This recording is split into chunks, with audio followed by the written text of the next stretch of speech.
Yo, what up, man? My name is Annimeanz. I'm a hip hop artist from Cudahy, California.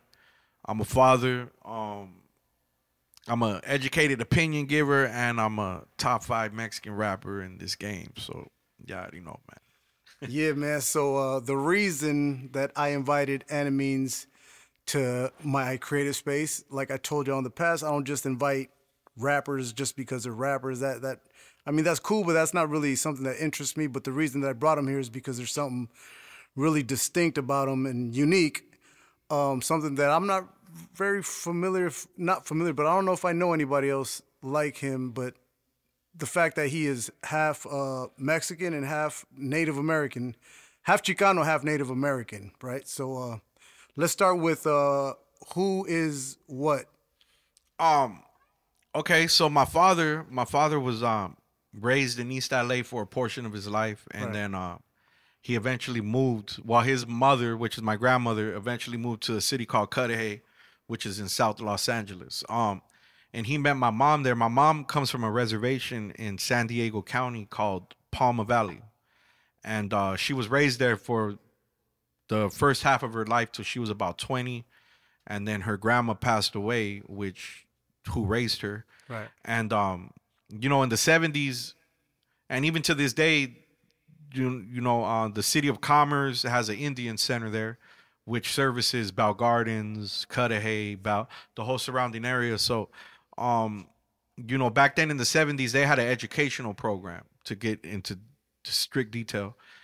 And that education program, they would uproot natives from the reservation and place them into cities. Right. And Cudahy, Maywood, about that's a hub for Native American Mm. people for those Indian centers. So if you're from that area, then you will know that there's a small population of Native American people there. And my Mm. mother was sent there when she was about 20 years old, and that's how she met my dad. I had no idea. I would spend a lot of my summers in Cudahy, but not enough to like really know that there might be a population of natives. But that's pretty interesting. I never knew that.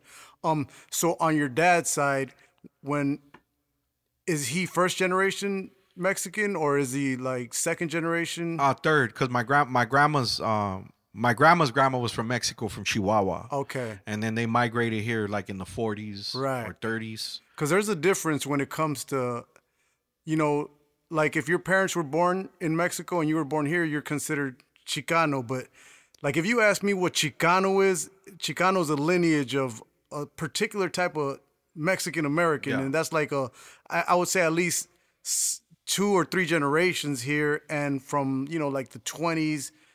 I know it was a certain period in time that Chicanos experienced that culture was created, and the Chicanos that come from that lineage to me are, I don't want to say the real Chicanos, but you kind of get what I'm Yeah, saying. no, I get it. Like that lineage of yeah. Chicano, like you can be a Chicano and your parents were born in Mexico. Yeah, Yeah. you're technically Mexican American, but Chicano is a certain Yeah, no, I'm definitely third generation Chicano. Right. In my family, my dad's side of my family. Well, even in my native side, yeah.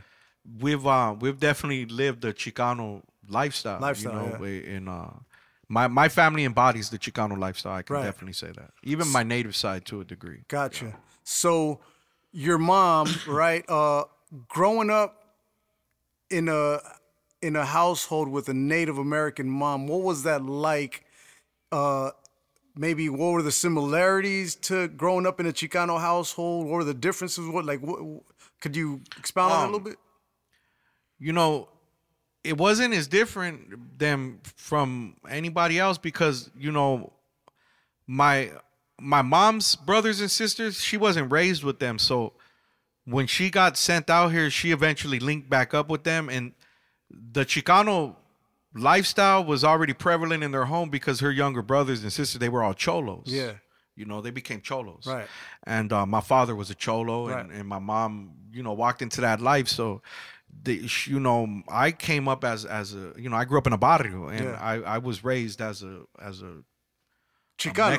Chicano. Yeah, but it was a little bit harder as a kid coming up though, because even though I was a Chicano, I was still native, Yeah. and people knew that we were native. Right. So, we got alienated, so to Yeah. speak, for lack of better words, because, my father spoke Spanish, and I eventually grow up to speak Spanish, but Spanish wasn't my first language, and you know, that's what separated me from a Right. lot of the kids around me at the time. Was they spoke Spanish, I didn't. People knew we were native, and you know, a lot of people don't like to acknowledge this, but in Mexico, being an indigenous person is somewhat looked down upon. A lot looked down upon. Actually, a lot. Yeah, you're right. So you now, know? real quick, don't mean to cut you off, but Cudahy, from my understanding, when I was there, it was mainly first generation Mexican, right?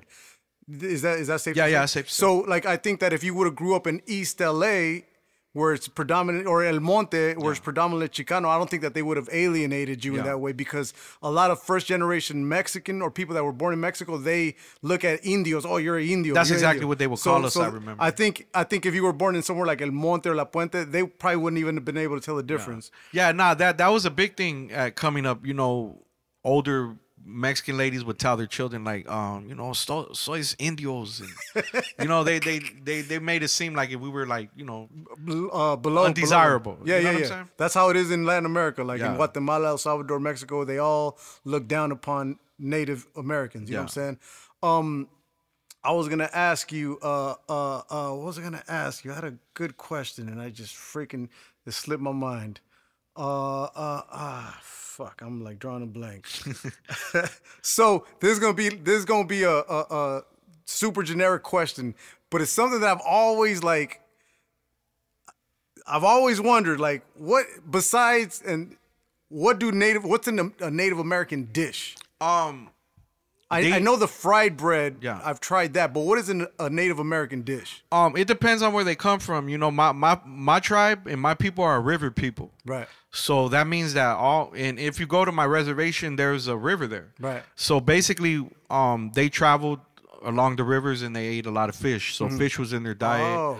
Or weemish. Weemish, I've never. Weemish is acorns grounded, and they ground it into a paste, and then they turn it into like I don't know, like a pudding, I guess. Yeah, yeah. It's called weemish. They Right. eat that.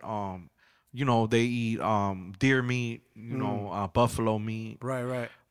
Horse meat on occasions, but Right. I'm not into horse meat. It's very Yeah, yeah. tough. Yeah, yeah. And yeah, stuff like that. Also, this is what. But then again, not to cut you off, No, yeah. I'm a mission Indian. Now, what a mission Indians are tribes that were directly conquered by Spaniards. right.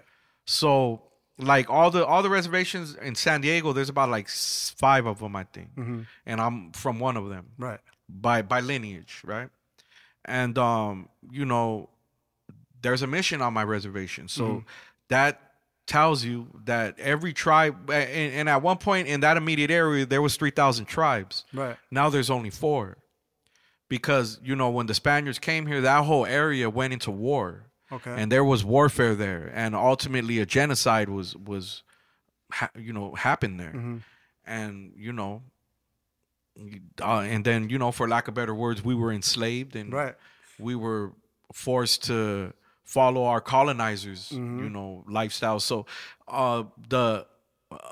I don't want to use the word Mexican cuisine because I think back then it was more Spaniard cuisine, but it's initiated into our dietary Gotcha. type of vibe. So, speaking of genocide, this always comes across my mind. You know, when a lot of times when you hear like black folks, right, when they say about slavery, like the trauma they have behind slavery and stuff like that, that's a real trauma. I'm not nothing against, you know, but they always bring up the slavery, which was pretty recent. And you know, I always think to myself, like, when it comes to Native people, whether it be y'all, you know, I don't want to say y'all and us, because to me, the way I look we're at it, really all the same. yeah, the way I look at it, we're no different. Well, there's differences, but you know what I'm saying. But when you think about it, the traumas that we have, we don't really speak on. We just kind of keep it pushing. But if you look at our traumas, like if you go to Nigeria right now, right, and in several countries in Africa, you can go there and there's people that are 100% African, right? You could go to Asia, like Japan, you see people there that are 100% Asian. Yeah. You could go to Switzerland, you can go there and see people that are 100% white, right? You could go to India and you see people who are 100% Indian. There's not a country that exists that you can go to that the people are predominantly native. Yeah. There's no country. There's pockets Yeah. in Mexico, pockets up here, the reservations and stuff. But there's not a country that you can go to that the population there is predominantly native. And when you go to Mexico, everybody there's biracial. Well, I mean, if you really want to get technical about it, this is the country. You know, I don't know what is this? The West Coast, I guess. Yeah, but I'm saying you don't come here and it's predominantly Native Americans. No, but this is where it would be if Yeah, was but I'm saying to like be now true. we got wiped out so hard Yeah. that a country does not exist, whether it's down south or up north, that you can go to that there is predominantly Yeah. a population that are 100% Native. Yeah. Everybody's biracial. That's how hard we got wiped out. Yeah. Like what other ethnicity got wiped out this hard? None, None, right? actually. Well, I mean, the Jews maybe, but no, not even them, because they pretty much exterminated. Well, you could go to Israel and there's a Yeah. country full of Jews, right? Yeah, you're right. So I never thought of it like that. Yeah, there's definitely There's no country that you can go to where it's and I mean like native. Yeah. I don't mean biracial like me Yeah. or biracial like even you. Yeah. You know what I'm saying?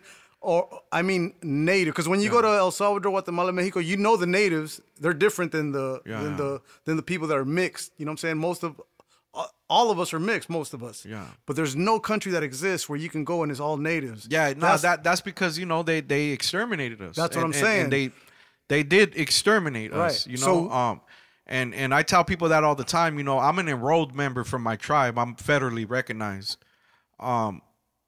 And I'm the 216th person from my tribe. Now, really think about that. There's only 216 people left of that lineage on the face of the planet, and I'm one of them. That's wild. That's what they did here. you know? Yeah. So I say that to say that we, as brown people, we have traumas, homie. Yeah. But we never bring them up. Yeah. You know what Well, I'm saying? And, here we are. And it's cool though. I'm good that we don't look back. It's good to acknowledge it, but I don't want us to dwell. It's kind of like, yeah, they threw us in the hole. But when somebody throws you in the hole, it's not like, who threw us in the hole? It's like, how do we get out of this hole? Yeah. You know what I'm saying? How do we get out of this hole? And then once you get out of the hole, like, who threw us in here? Man, you know, that's a good point to bring up too, because I see a lot of narratives and a lot of false information and misinformation, because misinformation and disinformation are two separate things, right? Yeah. So there's a lot of misinformation about Native Americans and the government, and how the government gives people checks and they Right. get casinos, and you know, none of that is true, you know, and that's a very popular narrative that, you know, black people like to use. Right. And they like to say, oh, you know, the government pays Native Americans with casinos. And, you know, that's the farthest from the truth. Right. But, you know, nobody knows it because nobody really ever talks about it. The government has nothing to do with Native American casinos. And not every tribe in California. The only tribes that really have casinos are in California. And there's only certain ones. They're pockets, you know. Yeah. And, you know, that happened because, you know, to understand how that happened, you have to understand the whole story. Right. And, you know, initially a reservation is a prison. Mm-hmm. You know, so that's why if you notice, every reservation that you know about is in a desert. Yeah, somewhere. Or in the middle of a mountain or somewhere like that. You know, the government back then, they put Native Americans on reservations in very distinctive areas to where they pretty much were trying to make sure that they couldn't survive the climate or the conditions of the area that they put them in. Right. These prisons, these reservations, which are prisons. Right. You know, but as time went by, you know, everything changes, and people they upgrade into the word I'm trying to look for, but I'll use the word upgrade. Yeah. They evolve. They evolved. And they become educated, you know, and the reason why there's casinos on Native American lands was because people from Vegas came down to these lands and said, hey, you know that you guys have certain laws that can protect you because you're on federal land, you know. Right. And they start tying, you know, if you built a gaming facility here, they can't tax you certain taxes or stuff like that. So guess what? This is what we're going to do. You know, we're going to take 20 people from your tribe and we're going to send them to school and we're going to fund them and we're going to educate them. Then we're going to turn around and we're going to bankroll this casino on your land, and we're all going to get paid. Right. You know, and that's kind of how that happened. Gotcha. But see, even in that scenario, it was created to play the Indian man out of his little bit of land. Yeah. But I think because every one of these casinos came with a fine print. If you can't pay this money that we have lent you to build this like a record facility, deal. then we come and take over that. Yeah. Right. And they just wasn't expecting the explosion and how the profit came in so fast. And now they essentially thought that the natives were gonna lose, but it blew up so hard that the natives just ended up winning. So now somehow. it's like natives own their casinos. Yeah. Like, for instance, my casino, my tribe owns it 100%. Dope. And they created a economy with that casino. So every tribal member receives a check from that casino. Yeah, but it was designed for them to ultimately fail. Exactly. But they didn't because it just took off. Yeah. And, with that casino, we support our whole tribe. Right. Because we're a sovereign nation. Yeah. Meaning we have our own police force. We have our own judicial system. We have our own, child services. Yeah. And it's all for us Yeah. right there in that one little place. You know what I'm saying? Gotcha. And like I said, for a tribe that only has maybe 250 people, that business is sustaining a whole area of people. Right. Yeah. So I had a question for you. What do you, this is kind of subjective. I think it's a subjective question. To everybody is different. But if somebody was to ask you, what do you consider raza to you? I don't want like the right definition. I don't know if there's to you, because this, like I said, it's kind of subjective. So to you, what would you consider to be raza? There's no wrong or right answer. No, I'm gonna give you the raw and uncut the way I feel. I feel like I'm the purest form of raza. You feel me? Because I'm exactly what a Mexican is. I'm a native man who was conquered by a Spaniard. Yep. And I was, the language that I perceived to be my homeland language was basically forced upon me. Right. So what is a Mexican? It's an indigenous man. It's an indigenous woman mixed with a European man, a Spaniard. Right. And that's what a Mexican is. Right. And so I don't know if you. So in retrospect, I feel like I'm probably the purest form of what a Mexican is. I would agree. I don't know if you remember, but a long time ago, somebody was giving you a hard time about being native, and I think you responded, and I think I hit you up either on the post or on the message where I was like, bro, to be honest with you, I think that you're like a super Chicano. You know what I'm saying? Like you're not just Chicano, but you're like every component. Yeah. Not just because, well, I have a lot of buddies of mine that are Chicanos, right? And a lot of them are like, yo, I'm Mexican American, but I have native blood. Yeah. Oh, I have native blood. I have my boy Dopamine from the campaign. Yeah. He originates from New Mexico, and he has native blood. Yeah, yeah. A lot of Chicanos that I meet are mixed with native. You just have it up front. Yeah. You know what I'm saying? A lot of the homies that are Chicanos, they have it, but it's, a little bit in the back. You know what I'm saying? But it's there. So to me, it's one of the components that makes it. I could be wrong totally right now. Somebody correct me. But from what I've seen, it's one of the components of being Chicano: Mexican American, and native. Well, but because that's what a Mexican is, right? And I think for me, it was never not prevalent in my life as far as my mother was like, well, you're native, and I've been going to my reservation my whole life. I just never lived there until later on in my years, right? Like really later, like the last fucking 8 years or something. Right. And I don't even live on the reservation now. I live in the vicinity of the reservation. Right. So, I was never not exposed to that side of my lineage. You know, I would go to the reservation for barbecues, for family gatherings, because I come from a big family on the reservation as well. Right.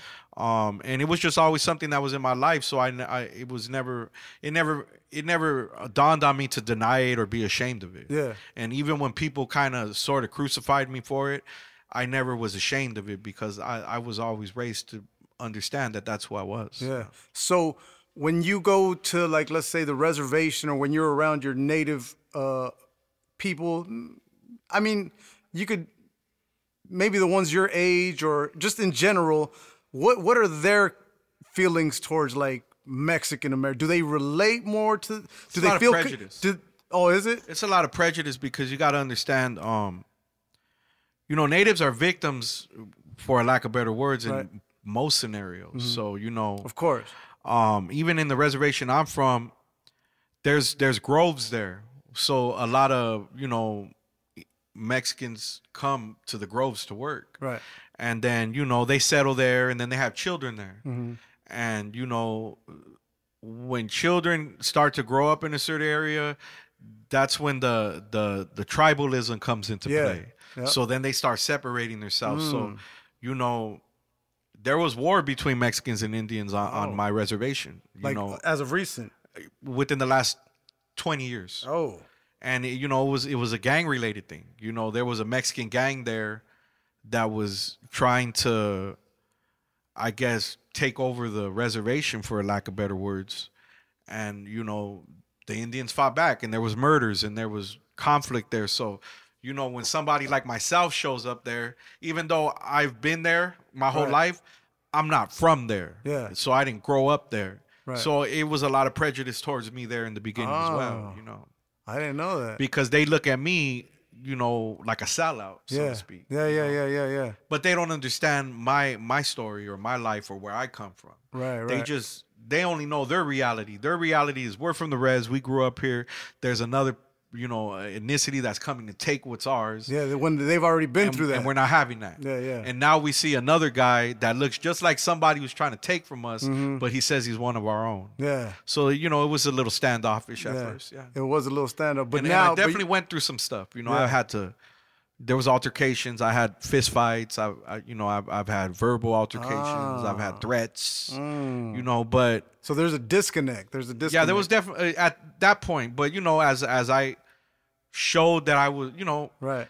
their main thing is they don't want someone showing up there just to be there to take money from the casino, because they already been through that. or fuck the women, for lack of better words. Yeah, I apologize. Of course. for cussing. But they take offense to that shit. Yeah, of course. So, like any any tribe, any... so that was their main thing with me. But as like I said, I'm there because, or I show my face there because that's where I'm from, and those are my people. And the more that I became instrumental in like tribal meetings and stuff like that, the more they began to say, okay, this is okay, we get it. So know what I mean? now that you maybe bridged the gap a little bit? Or? Yeah. Well, my mama lives there now, Yeah, full yeah. time. But I'm saying with the tension between natives and Mexicans, have you played? No, I would no, not at all. That's a big gap. That's a there. big, that's a huge huge big gap. bridge. But I definitely closed the gap for myself. So to Got you speak, for know what I'm yourself. saying? Yeah. Got you. So as far as like Native Americans, right? What religion from your circle are most Native Americans? Are they Christians. Christians? Yeah. So Because you got to understand, they were conquered by Yeah. by Catholics. right. Yeah. So they're are they Catholics or Christians? Christianity is and Catholicism Yeah, were yeah. the same thing. But there's like Protestant and Yeah. Catholic. So are they Catholics? More Protestant, I would more say. Protestant. Yeah. Gotcha. So are any of them still practicing maybe the indigenous? Do Yeah, they do you know, both? Do they? It's very prevalent, but like my mom is a Christian woman, so she don't partake in those things. Yeah, To her, yeah. they're rituals. Yeah, right. And but yeah, like for instance, my cousin just passed away, my cousin Rosina, and Right. her mama's a Christian, but they gave her a native burial after they gave her the Christian burial, which is, they take them to the reservation, and Gotcha. they have dancers that dance all night long, literally, Right. and they may take a break to have a meal. So, it's tradition to have the women in the kitchen cooking all night for the dancers, Right. and every hour on the hour they get brought an envelope of money as a gift Right. for them dancing for the dead, because they're essentially dancing to lead the dead and get them To passage afterlife. into To the afterlife. heaven for Yeah. grandfathers who they Gotcha. call God. Yeah. How do you feel about that?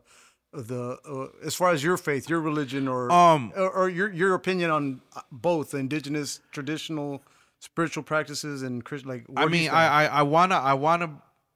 I'm not prideful of it because I'm a Christian by belief. So, rituals to me are just that. They're rituals, and I don't acknowledge false gods. Right. But at the end of the day, like, the native side of me still wants to take pride in my culture. It's hard, huh? So it is a little hard. It's a little hard because I'm kind of the same way. Like, you know, I'm Christian, right? But then it's hard for me to like look at people who are practicing their indigenous practices and look at them a certain way, like, yo, you're false gods. And I just, I try to not even, I just like, yo, I don't even know where I stand with that. But it's hard for me to just knock that. You know what I'm saying? It's really hard because, I mean, there's a history of thousands and thousands of years. You know what I'm saying? you know, but one thing about religion, and let's make it very clear that Christianity isn't a religion; it's a way of life. Right. That's why it's Christ-like. Yeah, Christ-like. Yeah. But you know, damn, I lost my train of thought of what I was gonna say. But no, it's all good. It's just hard. You know, if you believe that, you know, I was raised to believe in Christianity. Right. It's just hard to embrace the spiritualism. Yeah, nah. But then it's also hard. Okay, that's what I was trying to get at. Not to cut you off. When you hear the native religion and you hear Christianity, they're really the same exact story being told. They just have different names. Right. Like, for instance, you know, God in the native belief is grandfather. You know, and when they go sweat, you know, the nipi is the equivalent of a woman's womb, they say. And they go in there and they sweat to get all the negative energy and give it back to the earth. Right. Because, you know, Mother Earth is the cleanser of all, correct? Right. So that's sort of things that they do that I don't necessarily endorse. You know what I'm saying? But I've sweated too. Yeah. And shit, it's just really hard, man, because it's like it's hard to, like I said, to just kind of ignore or like, because that's something they've been doing for thousands and thousands and thousands of years. You know what I'm saying? So how do you say that that's wrong? You know what I'm saying? So that's where I struggle with that. I'm not gonna lie. You know what I'm saying? The part where, you know, being pagan or false gods, and then, you know, it's just it's a tough situation for you to, you know, and it kind of conflicts your soul a little bit. Like, dang, like I just that's a fact, because you know, I gotta just forget about this whole part of, you know, my side that's been, you know what I'm saying? Then it's just I don't know where I stand with it 100%. You know what I'm saying? But I do know that, you know, I try to walk Christ-like, like a way of life, like how you said. You know what I'm saying? I was gonna ask you, what was the question I was gonna ask you? Damn. So your mom, how does your mom feel? Does she feel connected to Chicano culture? Yeah, and no. Yeah. I mean, her connect to Chicano culture is her. Yeah. You feel me? Like, she just grew up that way. Yeah. Like, if I saw your mom, would I think she's Chicana? Or you think she was an older chola? Yeah. You know? Yeah. Because she doesn't necessarily look native. Yeah. But she's of the Chicano culture. Yeah. That's why I say, like, her native experience, like walking into her native home, and the way she raised me was, you know, basically Chicano, because her brothers and sisters were all cholos at the time. So it just played. So how about when you go to like the reservations, do you see any similarities in Chicano like traits and stuff like that you see in Native American like traits? You know and, what? Like, do you see any similarities? Some of them, yeah, because, you know, they migrated to the nearest city and they got into like the Mexican gangs. So there's a pocket of them that. But if I had to be really, really honest, I think a lot of native younger generations are real, you know, like how every younger generation is. They're very entrenched in the black lifestyle, in the black or the black reality of what life is supposed to be. That's what it is right now. Yeah, that's 100% what it is. But you know, if you really want to get a little deeper into that, you know, the white man runs it all. Right. And the white man knows that, you know, black people are the leading tastemakers in this country. So they allow them to they give them that extra TV time and that extra radio time, so they can influence. Yeah, they use them as a tool. And you got to understand, the black culture, even though they have elevated way higher than they've ever been, they still have a lot of trauma that allows them to be racist in their own right. You know, because when you really think about it, black people were groomed and raised by a racist culture. So in return, they have inherited a racist viewpoint. But, you know, it's tricky with them because they were enslaved, so they had that cover. Yeah.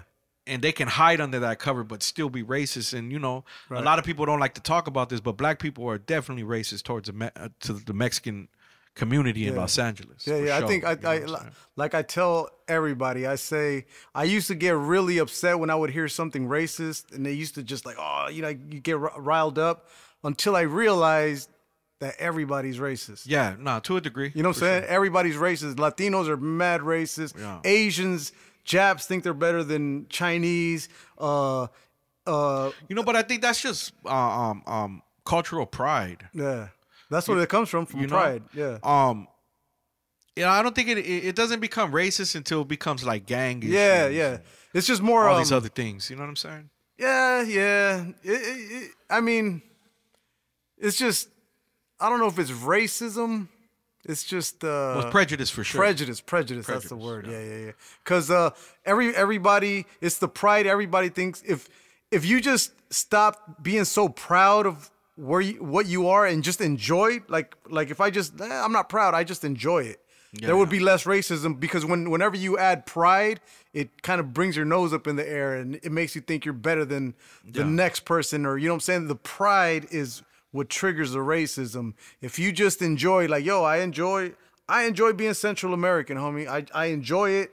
There's no pride in it. I love it. I do it again if I came back, but that's as far as it goes. Yeah, you know what I'm saying? And that's what would keep my racism at bay, because I'm not gonna think I'm better or less than anybody. And I think if everybody started looking at their ethnicity like, as opposed to being so proud and just enjoying it. I enjoy, you know, what I am. Like, you enjoy being native and Chicano. Yeah, no, you know, because by far, like, I'm not a racist person. You know what I'm saying? But I'm a very transparent person. Yeah, me too. So I understand it all. Yeah.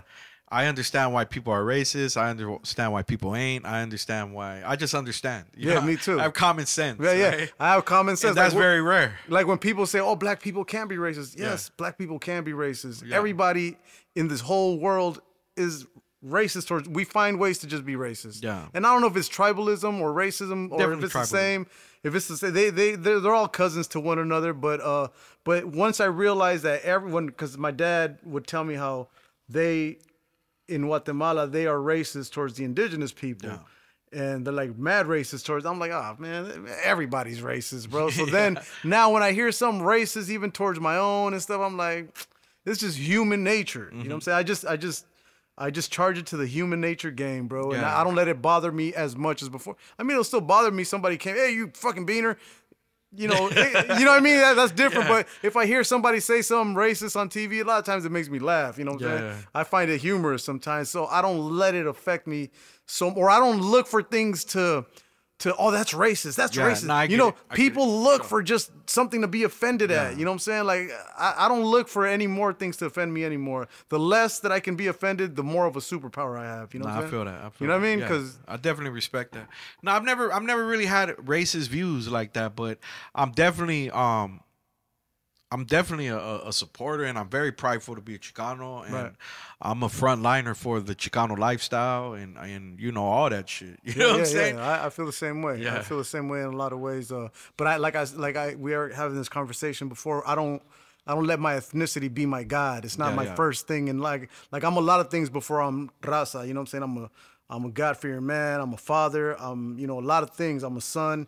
Yeah, I'm raza. I'm from LA. But I don't put it at the top of my list. Yeah, no, I feel you know what I'm saying? With all due respect, because it'll just blind you. It'll blind me. You know what I'm saying? If I put it like at 4th, 5th in the list, it won't blind me. I don't allow it to blind me. I can definitely say I have a control over the shine of it, but I'm definitely a proud. Of course. Proud. Yeah. And we push that. You know what I'm saying? We push that heavy, and you hear it in your music. Yeah. I hear it in my music, and you know. I think it's important for us to represent it, because if we don't, then we have the atmosphere of what's being created now. You know, there's a lot of young Chicano men out there that really are having an identity crisis. Yeah. And you know, they're having an identity crisis because that's what they've been fed through the media. Of course. You know, people don't understand that the media is the only institution in this country that has immunity. Yeah. meaning they can say whatever the fuck they want and they True. cannot be held responsible for it. 100%. You know what I'm saying? So you have to understand, when you give somebody that much power, it's unavoidable that corruption is going to fester and eventually grow. That's the ultimate power. And booyah. You know what I mean? Yeah. And you see the disinformation Yeah. that comes from the media. Look at how they you know, how they singled out Trump and they brought all these different charges, and you know, a lot of that shit was media. You know, Trump almost was assassinated because of the media, Right. because they smutted him so much that they began to make people believe that he was evil. And you can do that if I put you in this room and put you in that corner, and every day I tell you, hey man, McDonald's is evil, McDonald's is doing this, McDonald's is doing that, you're gonna create a sense in your mind that McDonald's is now your enemy, and you have to harm them before they harm you. Right. Right?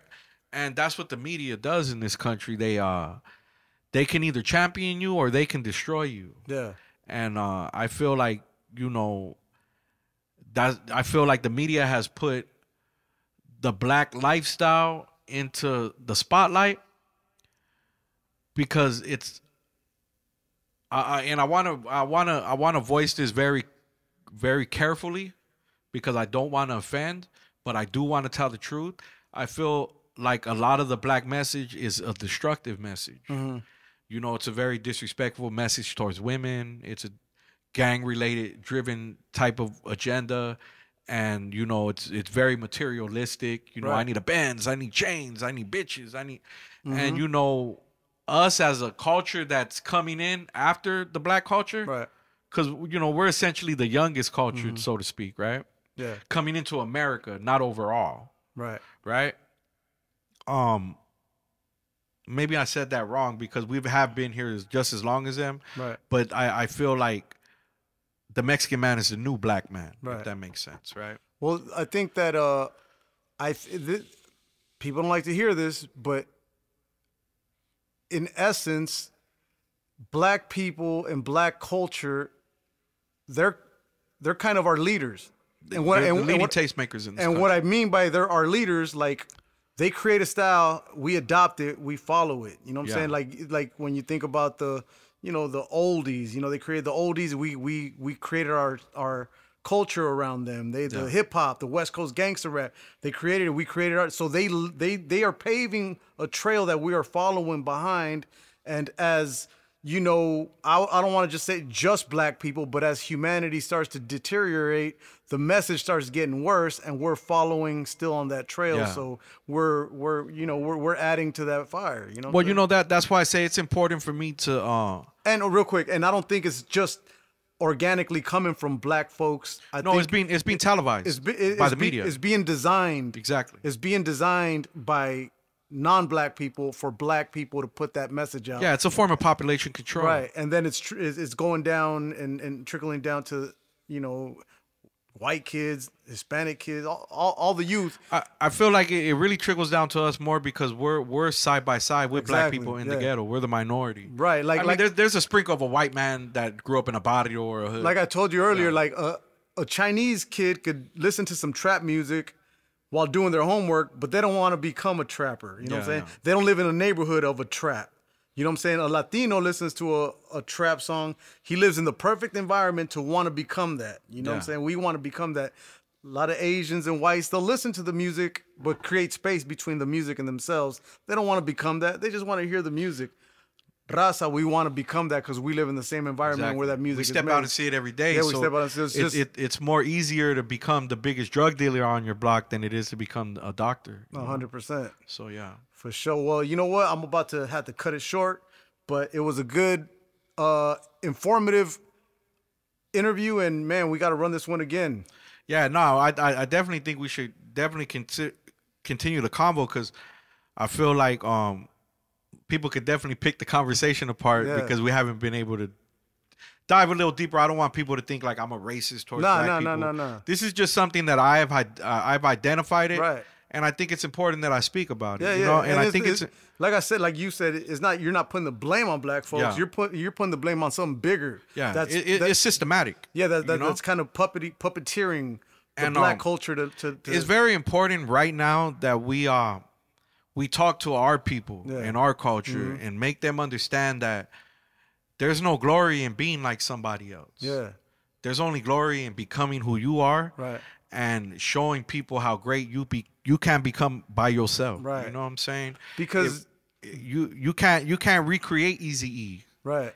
There was only one. Right. That's why I don't appreciate anybody that says Annimeanz is the Mexican Biggie, or he's the Mexican Big Pun. Yeah. No, Annimeanz is the Mexican Annimeanz. Yeah. And any Mexican rapper or artist or producer that calls themselves the Mexican Dre or the Mexican Kendrick, like, I don't respect that. Right. And I think it's corny. I want to close it off like this. So back when Cholo culture was happening, right? The homies were cholos, and that was believable because it was organic, right? Yeah. But now when you see these new kids it's a new gang culture that comes from a culture that's not even their culture. It's not organic. It's not authentic. I'm not trying to say that either one is right, but this one's even next level. Like, it's not authentic. You know what I'm saying? It's not homegrown. It's really a costume uniform type of.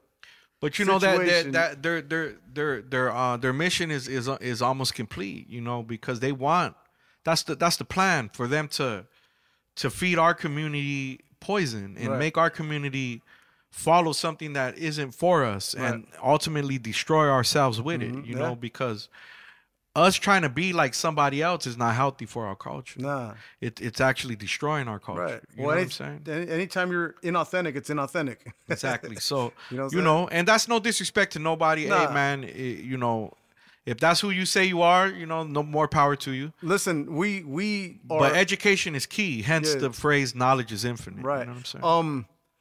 You're hearing this from uncles. You know what I'm saying? You're hearing this from a literal grandpa. So it's not like you're hearing it from somebody you're hearing it from somebody who's watching this thing happen from a bird's eye view. We've been there. It sounds corny, cliche, but a lot of corny cliches are the absolute truth. Yeah.